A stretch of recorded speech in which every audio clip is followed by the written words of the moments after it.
Hello friends. इस video में हम पढ़ेंगे spherical mirror and there types के बारे में। आपने ऑब्जर्व किया होगा कि प्लेन मिरर की सरफेस स्मूथ होती है, इसीलिए जब भी लाइट रेज यानी कि जब भी parallel light rays plane mirror की सरफेस पर इंसिडेंट करती हैं, तो वो लाइट रेज सेम एंगल से सेम डायरेक्शन में रिफ्लेक्ट करती हैं। अब क्वेश्चन ये राइज करता है कि स्फेरिकल मिरर्स क्या होते हैं। तो बेसिकली स्फेरिकल मिरर्स वो मिरर्स होते हैं जिनकी जो रिफ्लेक्टिंग सरफेस होती है वो किसी हॉलो स्फीयर का, जो कि ग्लास का बना हुआ है, उसका पार्ट होती है। हम बेसिकली स्फेरिकल मिरर्स हमारे दो टाइप्स के होते हैं, that is convex and concave. तो इसलिए हम कह सकते हैं कि स्फेरिकल मिरर्स हमारे कितने टाइप के होते हैं, they are of two types, that is convex mirror. अब कॉन्वेक्स मिरर जो होता है, कॉन्वेक्स मिरर का जो बाहरी पार्ट होता है यानी कि बाहर का हिस्सा होता है, वो रिफ्लेक्शन वहां पर फेस करता है, वेयर एज उसका अंदर का जो पार्ट होता है वहां पर प्रोटेक्टिंग लगी होती है सिल्वर कोटिंग की।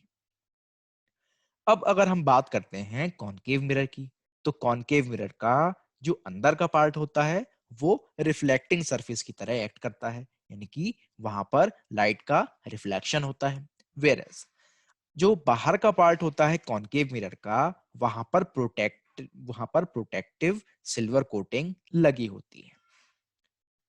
अब अगर हम बात करें कॉनकेव मिरर की, तो कॉनकेव मिरर को हम कन्वर्जिंग मिरर भी कहते हैं, क्योंकि जब भी लाइट रेज कॉनकेव मिरर की सरफेस के ऊपर इंसिडेंट करती हैं, तो कॉनकेव मिरर रिफ्लेक्शन के बाद उन लाइट रेज को क्या करता है, उन लाइट रेज को किसी एक पॉइंट पर आकर कन्वर्ज कराता है, और इसलिए हम कॉनकेव मिरर को कन्वर्जिंग मिरर कहते हैं। अब ये जो कॉनकेव मिरर होता है, ये एक ऐसा स्फेरिकल मिरर होता है जहां जिसका रिफ्लेक्शन कहां पर होता है, उसके बेंट सरफेस पे, यानी कि उसका बेंट इन सरफेस जो होता है, जो उसका अंदर का सरफेस होता है, वहां पर उसका रिफ्लेक्शन होता है। जैसे कि आपने देखा होगा कि आपके घरों में जो स्पून होते हैं, उन स्पून का जो अंदर का पार्ट होता है जो कि बेंट इन होता है, वो क्या होता है, that is the concave mirror. अब ये कॉनकेव मिरर क्या करता है, जब भी कॉनकेव मिरर की सरफेस पर लाइट इंसिडेंट करती हैं, तो ये उन लाइट को किसी एक पॉइंट पर लाकर कन्वर्ज कर देता है, यानी कि मिला देता है। अब हम बात करते हैं कॉन्वेक्स मिरर की।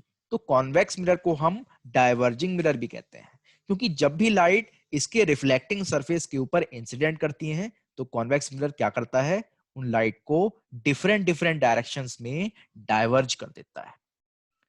अब ये जो कॉन्वेक्स मिरर होता है, इसका स्फेरिकल मिरर कैसा होता है, वो बल्ज इन होता है, यानी कि जो बाहर का उठा हुआ हिस्सा होता है, वो सरफेस किसकी तरह एक्ट करता है, that surface act like the convex mirror. अब स्पून को अगर हम ऑब्जर्व करें, तो स्पून का जो उठा हुआ हिस्सा होगा वो किसकी तरह एक्ट करेगा, that will act like convex mirror. इसीलिए हम कह सकते हैं कि जब भी लाइट कॉन्वेक्स मिरर की सरफेस पर इंसिडेंट करती है, तो वो उन लाइट्स को क्या करता है, डिफरेंट डिफरेंट डायरेक्शंस में डाइवर्ज कर देता है, यानी कि डाइवर्ज कर देता है। So this was all about spherical mirror and their types. I hope you have enjoyed learning about spherical mirror and their types. So thank you and keep watching.